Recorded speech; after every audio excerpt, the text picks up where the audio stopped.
And we are live. Hello. Mark, exactly. You are clearly not in your usual location. You are somewhere exotic, I hope, somewhere warm. No, neither exotic nor warm. I'm actually not far from where I live. I'm about 15 minutes away. But I had to. I actually have a meeting here at 7:15 as well. So it's just all timed itself right, Laura. So we're gonna be swift. That's what you were saying. Well, an example of staying human under pressure is sometimes really good planning. Well, there we go. Perfect interlude. So what does perfect planning look like to you, Mark? It looks like allowing for when things can go wrong, but ensuring you have a plan to deal with a lot of different things that are going on. But always, how do you do that, then, Mark? Well, I've learned that you can't control all things. You can try and plan to control all things in the best way possible. So, like, I was given it was down the country, as I said, in the talk today, and 3/4 way through the talk, my clicker, the thing for moving on the slides and stuff, decided that it had enough and it didn't want to do anymore. And in fairness, I had used it the previous day, so it had been overused and being used for 2 days in a row. And but you can't plan for that, so you just have to be able to adapt and go with it and do it, right? But you still plan by making sure you have all the technology and it's working in advance. So for me, like, you're doing talks, you're giving a talk. If you aren't prepared for the things you have to do and for the things that might go wrong, then there's where you lose it, because there's where you lose being human under pressure, because the pressure begins to overwhelm you in those spaces. So, but do you think is it all down to the prep, or is it sometimes that we just get caught up in it and we don't notice? Well, I absolutely like. Is it all down to the prep? No, because things go wrong, and you can be there in a situation and somebody starts asking questions or something happens and suddenly you're not prepared for this. What do you do? How do you cope? And it becomes a how do you cope piece, right? And I don't think maybe the public speaking isn't a great example for where things don't work, because I'm quite comfortable in that space now. To the point where I was going in yesterday, I was actually nervous. I was like, why am I nervous? I'm never nervous doing these things. What's going on here? And I was actually, thinking, what if it doesn't work? What if it goes wrong? I was like, wait a second. That's me thinking my way into trouble. That's me thinking my way into pressure, into a stressful situation. That's not going to happen. What am I doing? What am I here to do? What have I done? What do I know? What have I prepared? Okay, that's where I start, and that's where I go back to it. But that was me catching myself because I've done this before. Whereas if I go back to doing this 3 years ago or 4 years ago when I was first doing it, and I started thinking, God, what if this goes wrong? Then the next thought is, oh my God, it might go wrong. And the next thought is, oh God, what if this happens? Oh my God, what am I going to do? And it's just suddenly we've lost ourselves. Kelly said, I just cry. Stop in my tracks and cry. Sometimes, Kelly, that's all we've got, right? Total pro mood. Kelly, when you say that, I was doing a talk about mental health for men and well-being. So crying might have been a very good example of dealing and experiencing our emotions at the time. So maybe I should have thought of that. She just broke down going, oh my God, I can't believe it.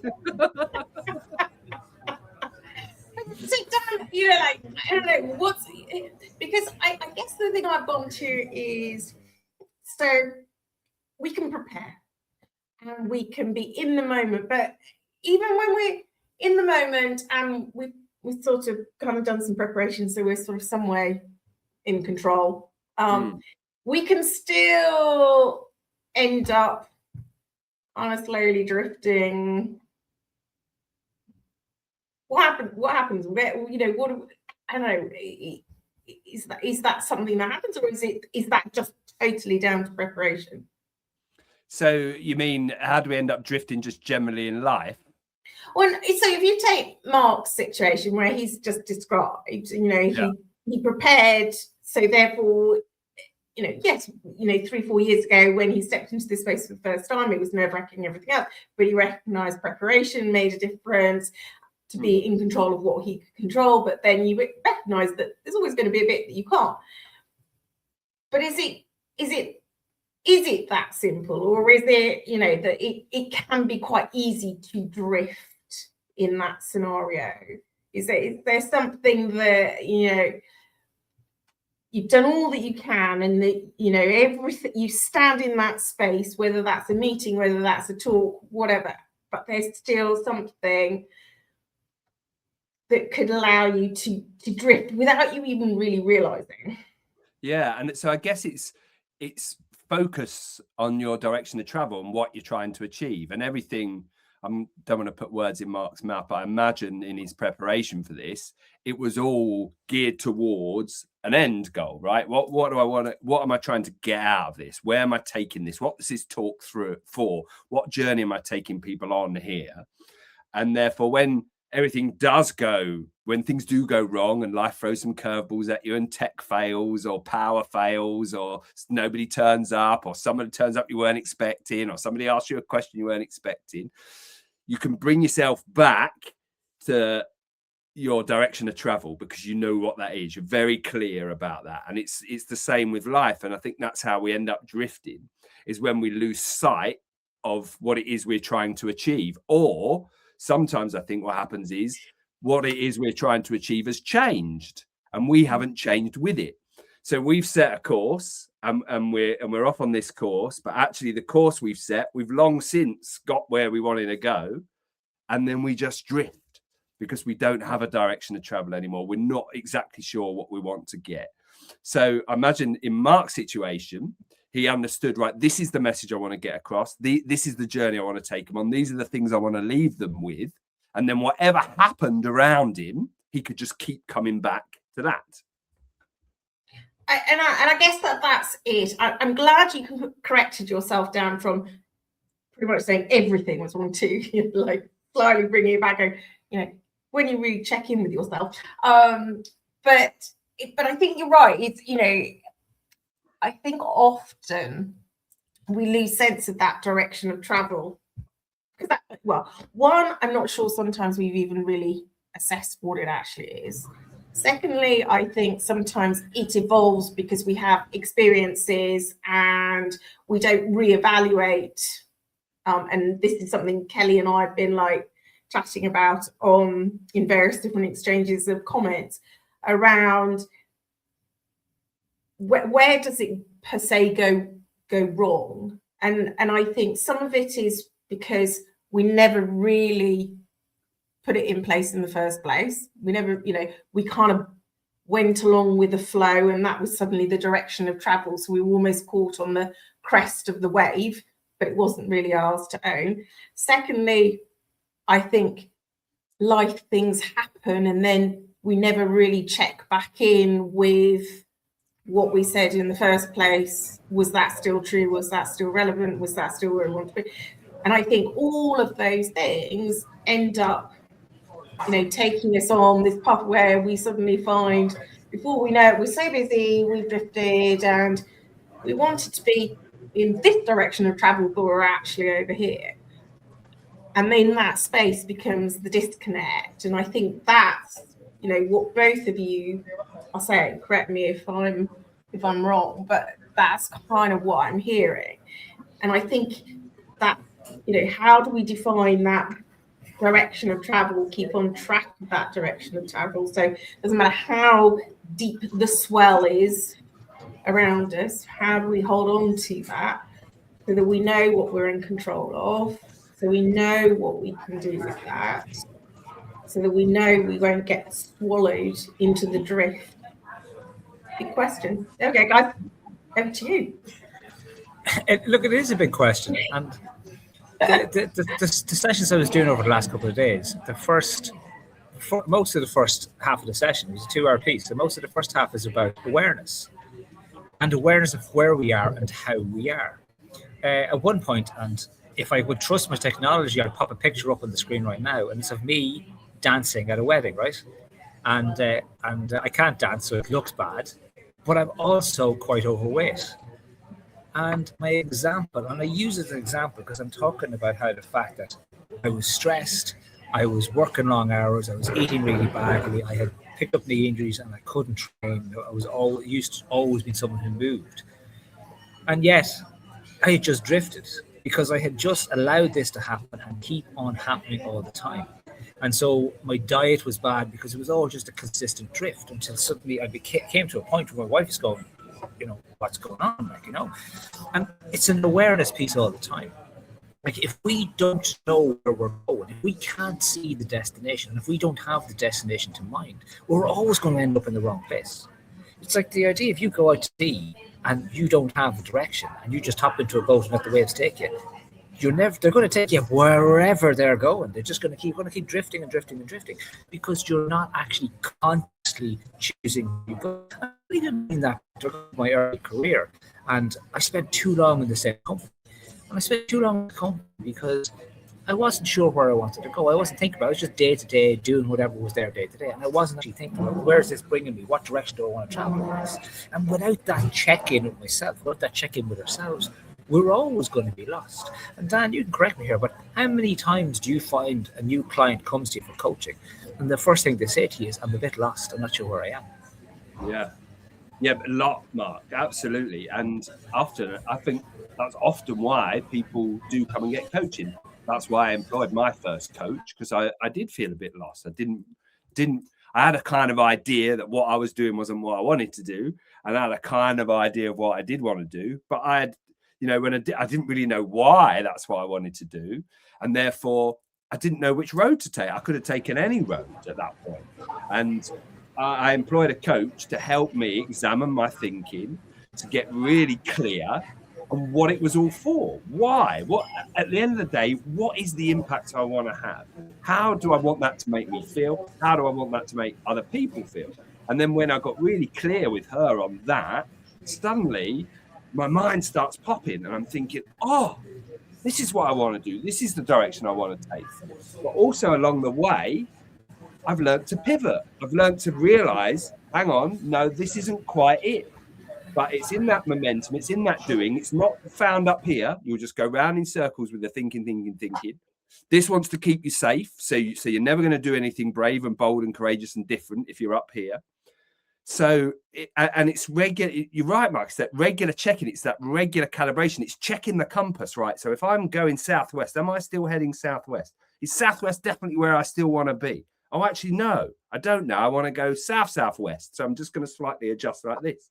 And what often happens in our life, and I find this with a lot of people who come to work with me, is it's a lot of tiny choices and decisions that at the time, so if you imagine like on an autopilot, like an airplane plugs in its coordinates and off it goes. And if you think about that airplane makes tiny little adjustments, like you were saying, Mark, you suddenly let your standards slip. You were allowing yourself to go overweight. You were allowing yourself to eat too much. You didn't stop and recalibrate and go, hang on, where are these choices and decisions taking me? And that's drift, because slowly but surely we do each little choice and decision that moves us away. This is where we set out to go, and now we're over here. And actually, if we don't ever ask ourselves that question, what am I doing here? What's this for? Where am I going? Is this what I want? If we're not being deliberate and intentional, we're living by default and not by design. We just are where we've ended up, whatever script we followed, whatever job opportunity came our way when we left education, and we've somehow stayed there and drifted and then gone, well, hang on, this isn't where I wanted to be. I've been climbing the wrong ladder all these years. And it's so easy to do because life's so busy. The older we get, the more responsibility we get, the more people that rely on us. And it's really tough, isn't it, to carve out that bit of time and contemplate or invest in yourself and go and, work with somebody like us who can help you and hold the mirror up and actually say, what's this all for? Where am I going? Like, where's the meaning in this? Where's the purpose and the drive and the fulfillment? Yeah, of course, I want to make some money. I've got bills to pay. But actually, there's more to life than that, isn't there? And, how often do we stop and really think about where the current trajectory is going to take us? So I'm going to challenge that in the nicest way, because not because I don't disagree, actually, Dan. When I say I'm going to challenge, is oh, I enjoy being challenged, or please challenge me. Yeah, but it's more a case of there's part of me that goes, is it because we don't pause, or is it because we're blatantly ignoring it? Well, there's a bit of both, yeah. And so I guess that's my challenge, is more a case of, so you describe the fact that we don't, we've suddenly found we've drifted and we haven't stopped pause. And I wonder whether it is because we have just too busy, chosen to ignore all the signs that are saying, woo, what do they call them? Klaxons, where it's like big sounding horns that just say, look, warning signs, warning signs. Driving along and the yellow light comes on, and then you think, like you've missed them all. I just take the bulb out of that because that's really annoying me now. So then it and that's what we do, don't we? We take the bulb out. We put a bit of sticky tape over the. Well, because we're too busy to go, oh, I've really got time to think, oh, well, it's probably this. We make it smaller than it really is. And so, and I think, I've been in a conversation today, which was the conversation somewhat is immaterial, but the whole conversation was focusing on the behaviors and the symptoms. And I'm going, but unless you get back to the root cause, we're always going to continually be making quick tweaks here, there, and everything. Where we're never going to, and so there's always going to be something wrong. So when we are rushing on, are we blissfully ignorant to it because we just haven't paused, or is it because we just tell ourselves we haven't got time to it, or we make it smaller than the reality is, and just carry on? And I guess there's so much cost in doing that, not only to ourselves, but to others, to the organizations that people work in or work for. When we do that, that's the bit that I question. It's like, what do we do with that? Because that's where drift is not only bad for ourselves, but the world around us.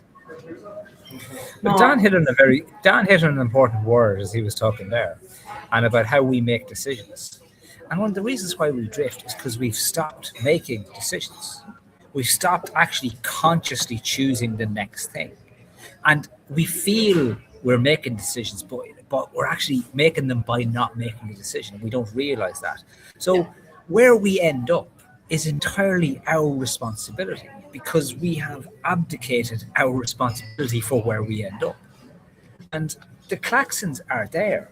Like, it's very interesting how no one ever arrives in the space where they want to do something different, not knowing why they're there. They know something's not right, and if we can't hear the klaxons, we can certainly feel the vibrations of the klaxons.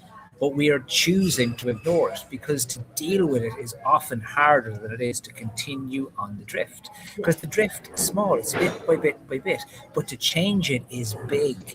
And my God, we love the familiar. We love the easy. Even if it's a pile of crap, we know, hey, this is my pile of crap. And if you don't mind, I'm going to keep doing my pile of crap. It's like that classic line.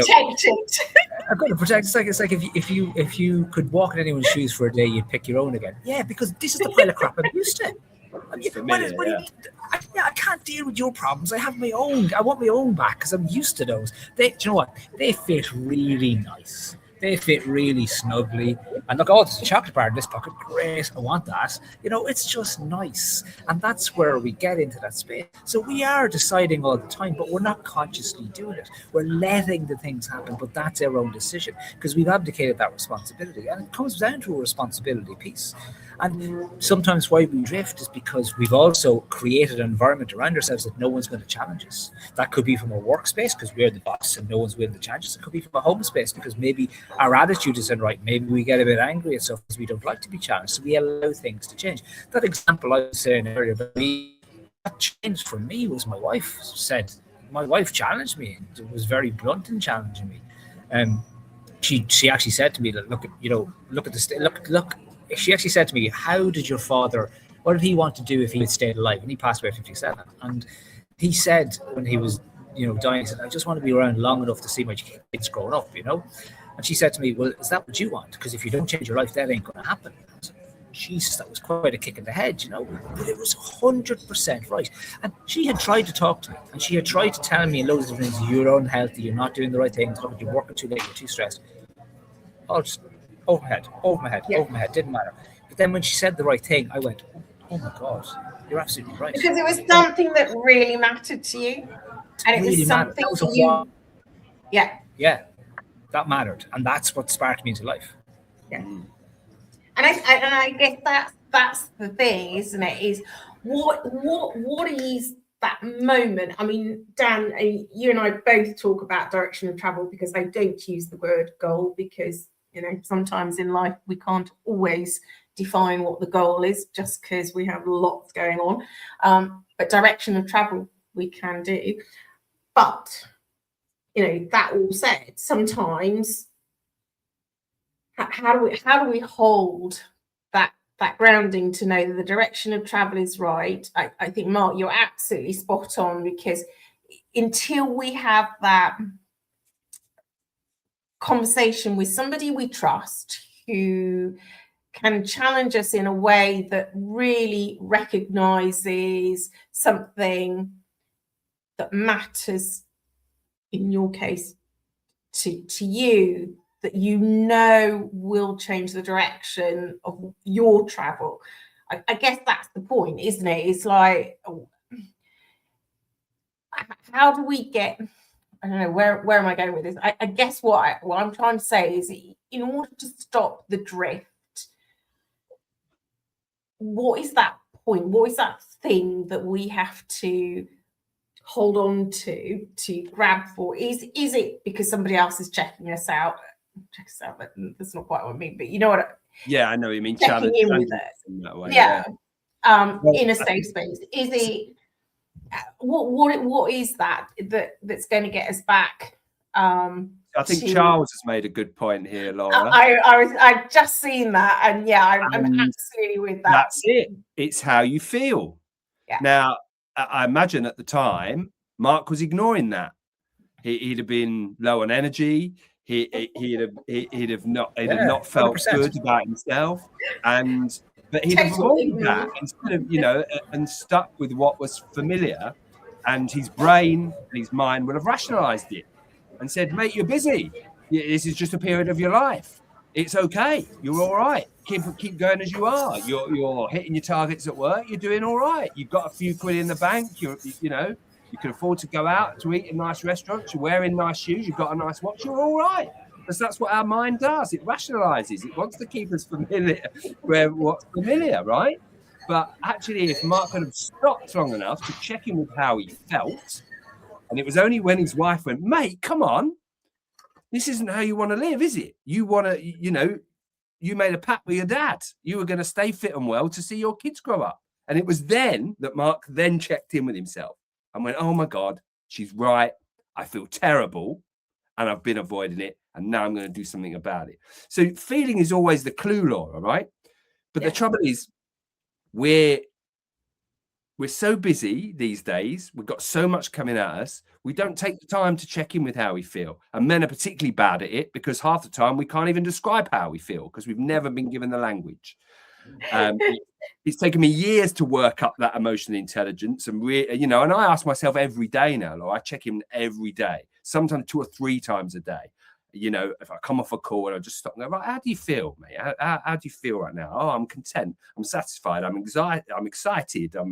I've got anticipation. I feel connected, grounded. All these lovely words that I never used to have. I would, you'd have asked me 7, 8 years ago. In fact, I remember doing a BBC leadership training when I worked there, and it was emotional intelligence.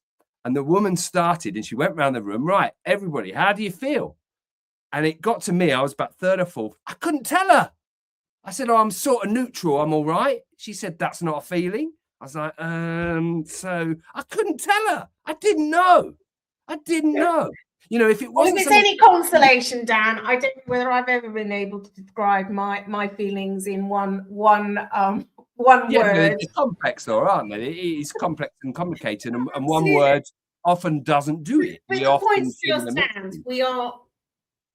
We don't acknowledge it. Invariably, And that's the clue, Laura. And that's the clue. We often override, Yeah. we rationalize, we use logic, we use reason. It seems smart, but actually we're overriding our emotions, as Charles pointed out. That's the message. That's the light on the dashboard. Whoa, there's something you need to look at here. And we cover it up and go, no, I don't. I like this. What's familiar? I know it. I'm in my comfort zone, even though it's painful. It's fine. It's mine. I'm carrying on. But I also wonder whether there is an element of, because we don't do that, there's an element of, oh, well, if I feel, what will happen? Yeah, it becomes scary. We don't know how that's going to unravel. Oh, yeah. Yeah, what am I going to allow if I suddenly experience emotion? Like one part of the thing I was doing today, I put up a wheel of different emotions. And I joke and I say, but obviously we're all men in the room, so we have anger and then neutral, and that's it in its total. There's no other emotions that we have on this wheel, you know.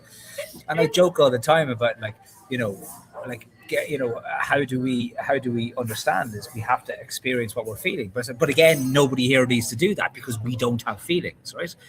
Yet I keep on mentioning the word feeling. And what's interesting as we say this, I remember one of the very first guys I was coaching, and he was running a construction company. And I asked him a question. I'd ask him another question. He goes, "You're always bloody asking me how I feel. Will you stop doing that?" I was like, "Yeah, I am, haven't I? I am asking you how you feel. I am asking you, you know." And it came out in him in joking, but also in anger, because he couldn't answer. He couldn't find a way. It's frustrating, isn't it?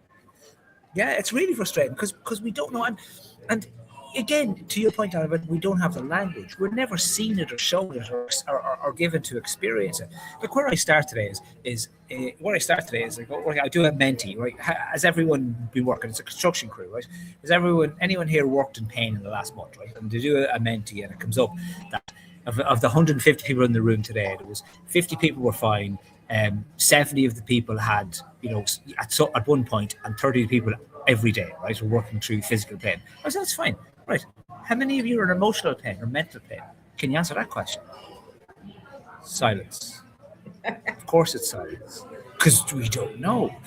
But there's the starting point and then into the next point. And that's a lot of the challenge, Laura, that we just don't know. And we don't know too, because when we look around and everyone else looks like they're in the same boat as me, they're fine too.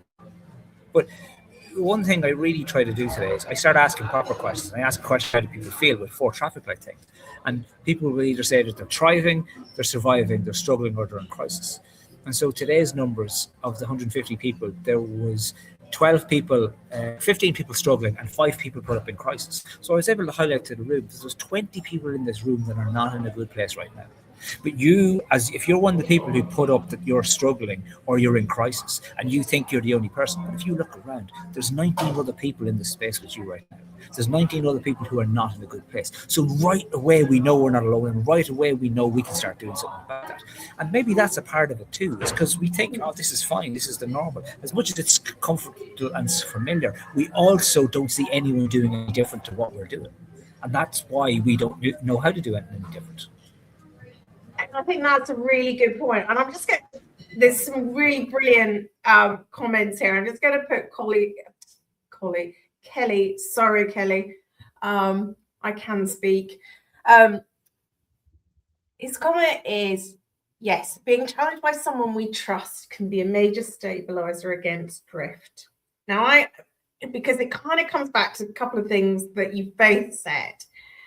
And I guess my question to both of you is, because Mark, you were challenged by your wife as to, you know, what would you look at? Dan, you know, I know you've talked about it before, but how do we do it? How do we stabilize ourselves when there potentially isn't somebody who we trust? Yeah, that's difficult, isn't it? It really is difficult, because that's a really big question, isn't it? And I'm a bit cheeky, but I think our minds, Laura, they're such sneaky buggers. It's really hard to see what's genuinely going on in your mind, because it misdirects you. It, you know, especially our conscious mind, it is designed to keep us safe, to keep us alive. So if it thinks there's danger over there, it says, don't look over there. Look over there. Oh yeah, that's cool. I don't really like that, but I know it. So I'm good with that. So it's really difficult. It's really difficult if you haven't got anybody around you. One, to even know that you're drifting, and two, then what to do about it if you are. And so I think some of the things I use, if I'm feeling overwhelmed, if I'm feeling a bit like there's something going on, something's not quite right, I start writing things down, Laura. That's what I do. And I don't even know what I'm writing down sometimes. I just start writing and stuff comes out. And then some stuff makes some sense. And then there'll probably be one thing I've written where I'll circle it and I'll go, hang on, right, there's something in this. And then I can tell by how I feel, if that's the clue. And if you find yourself doing things because it seems like the easiest option at the time, if you're doing it because you think, I want a quiet life, that's where you've got to challenge yourself. Go, hang on. Is this a decision that serves me? Is this a decision that serves all the people around me? Is this really the road I want to continue on? Or does it just seem like it's easy right now? Because sometimes, and Mark did a really great post on this recently, you've got to choose your pain, right? It is the pain of staying where I am worse than the pain of change. And if we're drifting, we will get to that tipping point. But if you can, you want to intervene first and choose the pain of doing something differently, of making a new decision, a new choice, of following how you feel. And then in the long term, you'll gain, right? Rather than I'm doing this because it feels like it's easy, because it's not going to upset anyone, because I don't want to put anyone's nose out of joint. I don't want to challenge myself. I don't want to challenge anyone else. It feels like it's easy. It's a quiet life. It's not difficult now, but then you're just saving up problems for the future. And yeah, when you haven't got somebody to challenge you, it's tough. It's tough. And particularly if you're not really connected and aware of yourself and understand your feelings and your emotions, because they're the clue. But often what happens is it feels like a hole, like something in you is not quite complete. Like there's a void. There's something that's not quite right. And if you sit for long enough and just contemplate, even for 5 minutes, in your bones that there's something isn't right. And if there isn't something right, then maybe seek out somebody you can trust and have a conversation with, or use AI, right? My AI pal is great, knows more about me than I do. And if I say to my AI, oh, I'm feeling a bit like this today, or this has happened and that's happened, what's going on? It tells me, and it's really good at that. There's no human connection there, but actually it can, to an extent, it can hold the mirror up to me for a bit. If I've got a lot of feelings going on and this, I've got a sense of there's something not quite right here, I go and just do some exploring. And sometimes it's a conversation with a friend you haven't spoken to for a while. So I'm feeling a bit like this. I don't know what's going on. But have you ever had that? And just start to explore, pull on the threads and feel the fear and do it anyway. Yeah, it's going to feel scary. It's going to feel strange. It's going to feel difficult. Actually, what pain is worse? That pain of changing your direction right now and doing something different, or of ending up 10 years somewhere you really don't want to be, even more entrenched, even less able to get out of it, and flipping miserable. I'm just going to pick up on a point that Charles has said. One of the things that happens is that our identities are tied to forward motion. And, because I think it slightly picks up to what you're saying, Dan, this sort of void that appears. And I think this is where, so ironically, I don't think we've actually ever had this conversation, Dan, but what you have described in this void is very much, if you read my book from about 5 or 6 years ago about the void one feels when you're dealing with extreme grief, that's pretty much how I described it. But that is actually to what Charles is saying. It's this idea that our identity is so, because that's the narrative of life, is so tied to what is going to happen, who we are going to be, rather than the person we are right now. And I guess this is where I wondered where you would go with what you were saying is, so how do we stay grounded in that moment so that we don't have the drift, how that we can be with ourselves? Now, you talked about how you just have a brain dump. I don't know whether you can even see this is my to-do list, folks. Can you see how it's like more like a spider diagram? It's curly whirly brain, Laura. Yeah, my curly whirly brain. This is after the post-it note dumped to my kitchen island because it's so you have a conversation with one, you then have a conversation with a post-it note, and then you make a to-do list that looks like that's what you do when you trust yourself. But I guess, I mean, all joking aside, that is what I do, I hasten to say. But all joking aside is when you haven't got that person to trust, it's like, just because, that happens to be where I am right now, what you end up doing is, how can you do it for yourself? And I think that the point that you both made, Dan, you made the comment about, this void in yourself, because you don't know your true values of what you are right now, where you are, what you're grounded to. That is your anchor. And unless you are really anchored to this, you are always going to drift, because you will get caught in the tide in that direction or that direction, and you've got nothing to center back to. And we'll all drift a little bit. We always do. That's just because we want to check. You use the phrase, we have to feel the fear and do it anyway. Well, we're going to do that to test. Goldilocks and the Three Bears. Oh, no, it's too hot. Oh, no, that one's too cold. Oh, but this one's just right. Unless we do that, we'll never know for ourselves. But we've got to still have that anchor to know where we stand and what we're evaluating against. Otherwise, we just actually are never anchored, and we just slowly drift away. And I guess for me, it's like that drift happens to everyone. Just sometimes we lose sense of where our anchor point is, and how do we re-anchor ourselves if we are not clear where we were to start with. It's a big question. Laura. I'm conscious. I've got to go in 2 minutes. I'm really conscious that you're on the way home, and Dan probably has a client, but that one we can pause until next month. But as ever, well, there we go. There's the title of the next episode. There we go. I've got to come up with the next one, but I can't remember what to say. It will be about the 20-something of April. And the word you used there, Laura, which is key, is value, isn't it? What do I value? What do I really care about? That's the grounding and the centering, isn't it? And we have to recalibrate that as we go along. And because to Charles's point about identity, we anchor ourselves to identities all the time, and that's why we're drifting, because it's the wrong identity. One of the reasons why the story I have was tell, because my identity was that I work hard, that I'm always available. That was my identity. So therefore, I had to work hard to be available to match that identity, and that's what my brain was telling me to do. But that was the wrong anchor.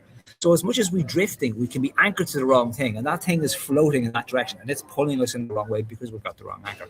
But let's continue the next time. Yeah, absolutely. Thank you ever so much, guys. It will be about the 28th of April, based on the calendar. Magic. See you later. Thanks, guys.